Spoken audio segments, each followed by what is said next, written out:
news ang kumakalat sa social media na nagbitiw sa pwesto si Defense Secretary Gilbert Teodoro Jr.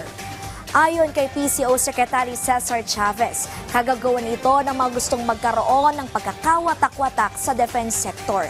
Hindi naman naitago ni Pangulong Ferdinand R. Marcos Jr. ang pagkadismaya sa pagkalat ng pekeng balita tungkol kay Teodoro.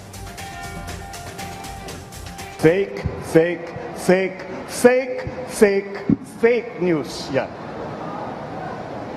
Ang lumalabas lang dyan, ito mga desperado, nag-iimbento na lang na istorya para gumawa lang ng gulo.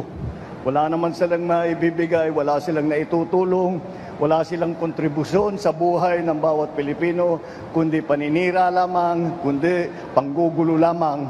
Kailangan maingat po tayo.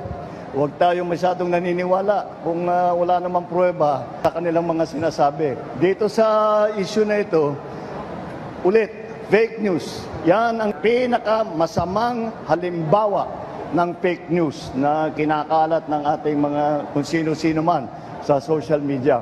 Mag-ingat po kayo at kilatisan ninyo mabuti pagka may nababasa kayong ganyan.